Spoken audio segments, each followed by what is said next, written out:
आप सभी भाई बहनों का आध्यात्मिक ज्ञानात्मक चैनल की संध्या बेला ज्ञान कक्षा में एक बार फिर स्वागत है। आज की चर्चा का विषय है ज्ञान की नौका में ही सवारी करो, यानी सत्वगुण का संग करो। अन्यथा देखिए, राशि स्थितियों में हम विषय भोगों में लिप्त रहते हुए मुसाफिर की तरह ही घूमते हैं। मुसाफिर का अभिप्राय क्या है कि हम बार बार ये 84 लाख प्रकार की जोनियों में भ्रमण करते आए हैं। किसी एक जोनी में भी देखिए आपको में सुख नहीं मिला, और मनुष्य जोनी ही एक ऐसा द्वार है। शास्त्रों में बार बार कहा गया है, मनुष्य जोनी एकमात्र कर्म जोनी है और साधना जोनी का एक अवसर है। अब कर्म योनि का अभिप्राय प्रकृति के 3 गुणों से संबंध रखते हुए, संग करते हुए हम जैसी जैसी क्रियाएं सकाम भाव से करते हैं, फिर वैसा वैसा फल हम सभी भाई बहनों को देखिए भोगना पड़ता है। अब मनुष्य जोनि क्योंकि कर्म जोनि है और साधना जोनि का अवसर है, जिसके लिए आपको हमें देखिए ज्ञान में स्थितियों से गुजरना होता है, शास्त्रों को पढ़ना होता है कर्मबद्ध तरीके। वर्तमान समय देखिए कलयुग का चल रहा है, कलयुग के बाद फिर सतयुग आता है, सतयुग के बाद फिर त्रेता युग, फिर द्वापर युग, फिर पुनः कलयुग आता है। और कलयुग की आयु तो देखिए शास्त्रों में 4,32,000 वर्ष कही गई है। इससे दुगनी द्वापर युग, उससे तिगनी त्रेता युग की है, और कलयुग की आयु का 4 गुना सतयुग की आयु है। इस चारों युग जब एक क्रम में बीत जाते हैं तो उसको चतुर्युग कहा जाता है। ऐसे 71 बार जब चतुर्युग बीत जाते हैं तो उसको मनवंतर कहा गया है, और 14 मनवंतर बीत जाने पे ये सृष्टि का एक कार्यकाल पूर्ण होता है। फिर पुनः इसके बाद ऐसे ही सृष्टि चलती, यानी कि ये सृष्टि में हम अनादि काल से हजारों लाखों करोड़ों खरबों खरबों खरबों कितने ही जन्म लेते आए हैं। कोई इसका एक क्रम नहीं है, कर्म का अभिप्राय कोई एक निश्चित तिथि नहीं, क्योंकि हम सभी भाई बहन देखिए एक प्रवाह में ये संपूर्ण स्थितियां परमात्मा की सृष्टि में देखिए सब कुछ ही गोल है, एक प्रवाह रूप में चलता आ रहा है, जिसका आरंभ अंत कुछ नहीं है। इसलिए तो बार बार कहा गया है कि इस मनुष्य जोनि के अवसर का आपको में लाभ उठाना है। इसलिए आज हमने वीडियो का नाम ही क्या रखा है, ज्ञान की नौका में ही सवार रहो।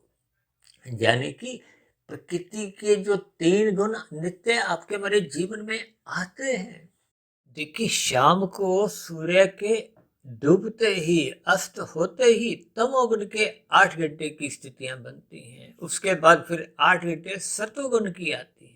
अब सतोगुण को देखिए ज्ञान से जोड़ा जाता है, रजोगुण को क्रिया से जोड़ा जाता है, और तमोगुण की स्थितियों को देखिए पदार्थों से भी जोड़ा गया है, नींद से भी जोड़ा गया है, अनीतिगत कार्यों से भी जोड़ा गया है।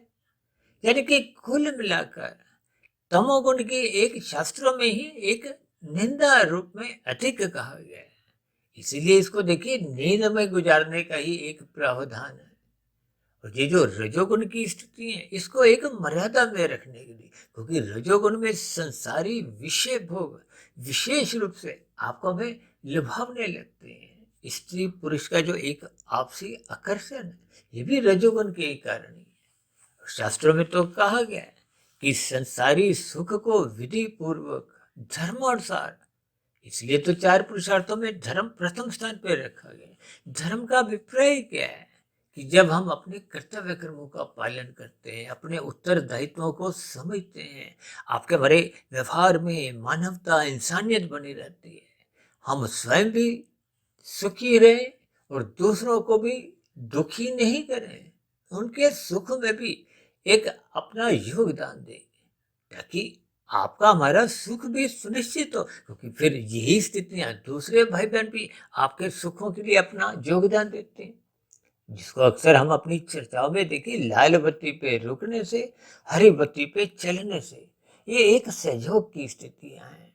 जैसे प्रकृति की स्थितियों में देखिए 3 गुणों की अलग अलग स्थितियां हैं। उस 3 गुणों के प्रभाव में संपूर्ण स्थितियां एक क्रम में आती जाती हैं। ये प्रकृति का एक प्रवाह एक क्रमबद्ध तरीके से अनादिकाल से चलता आ रहा है। लेकिन मनुष्य जब अपनी जिम्मेदारियों से भागता है, अपने सुखों की प्राप्ति के लिए दूसरों को दुख देता है, तो फिर ये जो इस प्रकृति का जो एक विधि विधान के अंतर्गत कर्म फल सिद्धांत की जो स्थितियां शास्त्रों में समझाई गई हैं, उसके अंतर्गत फिर हम मनुष्य योनि में जैसे जैसे कर्म करते हैं, फिर उन किए गए कर्मों के आधार पे ही मरने के बाद अगली योनि मिलती है।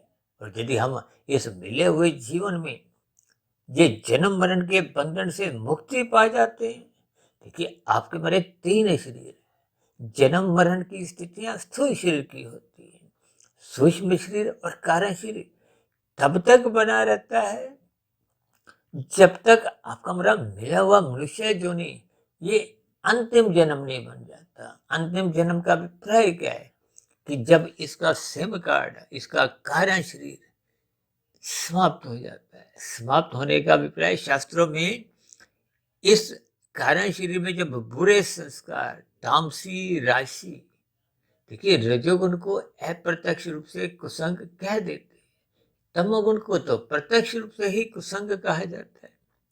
क्योंकि जब जब आपके हमारे कारण शरीर में बुराइयां बनी रहती हैं, तो फिर उसके अनुसार ही आपके हमारे मन बुद्धि में वैसे वैसे विचार आते हैं। कारण शरीर की स्थितियों को संस्कार कहते हैं। और ये जो कर्माशय हम साधारण बोलचाल में कहते हैं, शास्त्रों में तो उस कर्माशय को भी धर्मा अधर्म संस्कार कहा गया है। और जिसको हम संस्कार कहते हैं उसको एक साधारण स्तर पर वासना रूपी संस्कार कहते हैं। देखिए ये सभी जो संस्कार हैं ये अच्छे भी होते हैं, बुरे भी होते हैं। सात्विक स्थिति को देखिए एक शुभ कहा जाता है, राजसी और तामसी स्थितियों को देखिए अशुभ ही माना जाता है। देखिए ये बहुत ही सूक्ष्म स्थितियां हैं जिसको हम प्रतिदिन ही कहीं ना कहीं चर्चा करते रहते हैं। अब ज्ञान के अभाव में देखिए स्थितियां कमजोर रहती है। जैसे शाम को जैसे ही सूर्यास्त होता है तो अंधकार में स्थितियां सहज ही आपके हमारे अस्तित्व में देखने को आती हैं। तो मनुष्य यदि अपने घरों में बल्ब ट्यूब दिया बत्ती नहीं जलाता, प्रकाश नहीं करता, तो फिर तन को ठोकरें लगती हैं, ठोकरों में दुख है। इसलिए तो हम शाम को बल्ब ट्यूब जलाते हैं ताकि आपके हमारी आंखों को रखी हुई वस्तुएं दिखाई दें, हम जो भी क्रियाएं करें उसमें आपको हमें ठोकर नहीं लगे। ठीक मन बुद्धि के स्तर पर ज्ञान का दीपक जलाना है। अब ज्ञान का दीपक कब जलता है? जब हम सत्वगुण का संग करते हैं। सत्वगुण का संग करना ही सत्संग की स्थिति है। और सत्संग जितना हम अधिक श्रद्धा पूर्वक करते हैं, श्रद्धा पूर्वक किए गए सत्संग का ही देखिए मनन करना संभव होता है। मनन निरंतर करते रहने से ही आपके हमारे कारण शरीर में शुभ संस्कार बनते हैं। अब शुभ संस्कार जितने जितने अनुपात में बढ़ते जाते हैं, वो पहले के बने हुए शुभ संस्कारों को तो मजबूत करते ही हैं। जो पहले के बुरे संस्कार बने हुए थे, जो आपको हमें भोगों में, अनीतिगत कार्यों में लगाते थे, वो क्रमशः कमजोर होने लगते हैं। कमजोर होते होते वो समाप्त हो जाते हैं, जल जाते हैं। शास्त्रों में तो कहा गया ना, जब बीज जल जाता है, दग्ध बीज हो जाता है, तो फिर उसमें किसी भी प्रकार का कोई अंकुरण की संभावना नहीं रहती। जब मन बुद्धि के स्तर पर अंकुरण नहीं होते, विचार नहीं आते, वृत्तियां नहीं जागती, फुर्दे नहीं उठते, ये उठे हुए फुर्दे ही देखिए स्थूल शरीर के स्तर पर आपको में ज्ञानेंद्रियों को धक्का देते हैं। अब ये वाला भोग भोगो, अब ये वाला भोग भोगो। ये प्रतिदिन जो आपको में मन बुद्धि के स्तर पर विचार आते हैं, फुरने उठते हैं, ये धक्के ही हैं जिनके फलस्वरूप मनुष्य अनीतिगत कार्य करने से भी, यानी कि 5 कर्मेंद्रियों द्वारा पाप करने से भी हिचकता नहीं है। देखिए ये सभी स्थितियां सूक्ष्म स्तर पर कब आपके हमारे स्थूल शरीर के स्तर पर बिगड़ती जाती हैं, कर्माशय बिगड़ता जाता है, क्योंकि ये भोगों की आसक्ति मनुष्य को टिकने नहीं देती, रुकने नहीं देती। ये बहुत अधिक पाप कर्म सहज ही करवाती जाती। इसलिए तो कहते हैं कि धर्म को प्रथम स्थान पे रखो। ये जो अर्थ है, अर्थ का अभिप्राय देखिए धन से है, पदार्थों से है, क्योंकि धन खाने की वस्तु नहीं है, इनसे हम पदार्थ खरीदते हैं। और पदार्थ किस लिए खरीदते हैं? क्योंकि आपकी हमारी कामनाएं हैं, भोग इच्छाएं हैं। देखिए दाल रोटी की आवश्यकता तो एक सभी की होती है। दो चार जोड़ी वस्त्र आपको में रखने हैं, पहनने के लिए। रहने को घर भी चाहिए, यानी कि सीमित वस्तुओं की तो शास्त्र भी निंदा नहीं करते। लेकिन जब ये भोग इच्छाएं 24/7 की जो आजकल स्थितियां बनी हुई हैं कि आपकी हमारी भोग इच्छाएं देखिए कितनी बढ़ती जाती है। ये आपको हमें टिकने नहीं देती, रुकने नहीं देती। यही फिर बेचैनी लाती है। यही असत्य फिर मनुष्य से छल कपट ठगी करते हुए अनीतिगत कार्य करवाती। शास्त्रों में कहा गया ना, निषेध कर्म मत करो। ये जो शास्त्रों में 5 निंदनीय स्थान तामसी स्थितियां समझाई गई हैं, धूत कीड़ा, मद्यपान, स्त्री संग और हिंसा और अनित्यगत कार्यों द्वारा कमाया गया स्वर्ण, ये 5 निंदनीय स्थान है, कलयुग की स्थिति है। इन स्थितियों में जब जब मनुष्य जाता है तो वहां फिर उससे पाप कर्म होते हैं। ये पाप कर्म आपका कर्माशय बिगाड़ते हैं। ये बिगड़ा हुआ कर्माशय फिर मनुष्य को मरने के बाद पुनः मनुष्य योनि की प्राप्ति न करवाते हुए ये नीचे की जो 80 लाख प्रकार की दंडमय योनि है, तामसी योनि है, उन योनियों में किए गए कर्माशय को हो, बने हुए कर्माशय को हो, किए गए पाप कर्मों के आधार पर फिर नीचे की योनियों को जन्म लेने को प्रकृति बाध्य कर देती है।